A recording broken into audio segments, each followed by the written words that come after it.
بسم الله الرحمن الرحيم. تبارك الذي بيده الملك وهو على كل شيء قدير، الذي خلق الموت والحياة ليبلوكم أيكم أحسن عملا وهو العزيز الغفور،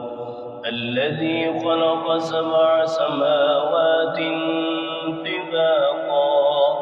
ما ترى في خلق الرحمن من تفاوت،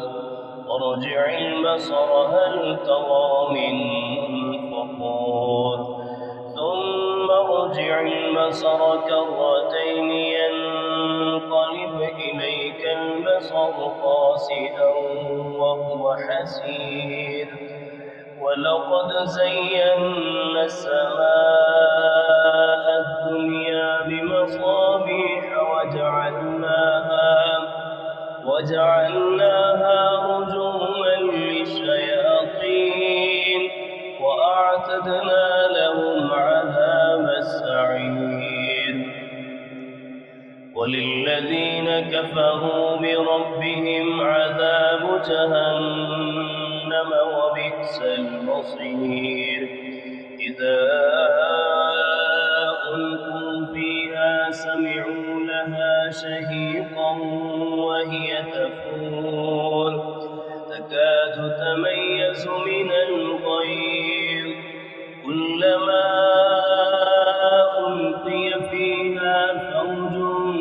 سألهم خزنتها ألم يأتكم نذير، قالوا بلى قد جاءنا نذير فكذبنا وقلنا ما نزل الله من شيء إن أنتم إلا في ضلال كبير، وقالوا لو كنا نسمع أو نعقل ما كنا في أصحاب السعير، فاعترفوا بذنبهم فسحقا لأصحاب السعير. إن الذين يخشون ربهم بالغيب لهم مغفرة وأجر كبير، وأسروا قولكم أو اجهروا به إنه عليم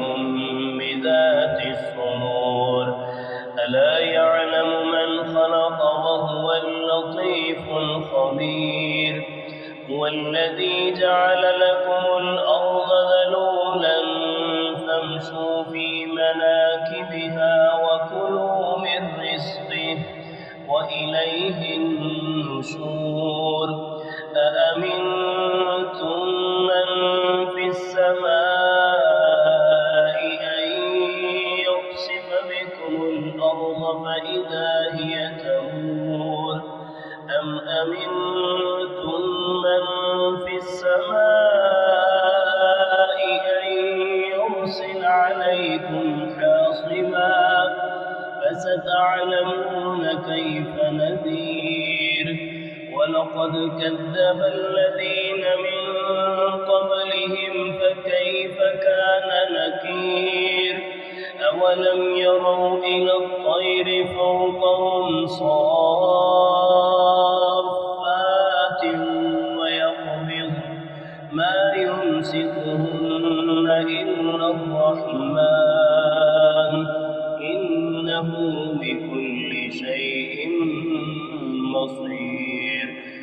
أمن هذا الذي هو جند لكم ينصركم من دون الرحمن إن الكافرون إلا في غرور، أمن هذا الذي يرزقكم إن أمسك رزقه بل لجوا في عتو ونفور، أفمن يمشي مكبا على وجهه أهدى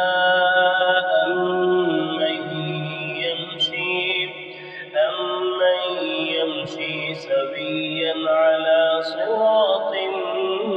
مستقيم قل هو الذي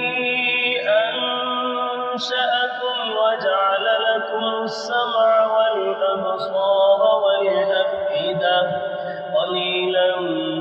ما تشكرون قل هو الذي ذرأكم في الأرض وإليه تحشرون ويقولون متى هذا الوعد إن كنتم صادقين قل إنما العلم عند الله وإنما أنا نذير مبين فلما رأوه زلفة سيئت وجوه الذين كفروا وقيل هذا الذي كنتم به تدعون قل أرأيتم إن أهلكني الله ومن معي أو رحمنا فمن يجير الكافرين من عذاب أليم قل هو الرحمن آمنا به وعليه توكلنا فستعلمون من هو في ضلال مبين قل أرأيتم إن أصبح ماؤكم غورا قل أرأيتم إن أصبح ماؤكم غورا فمن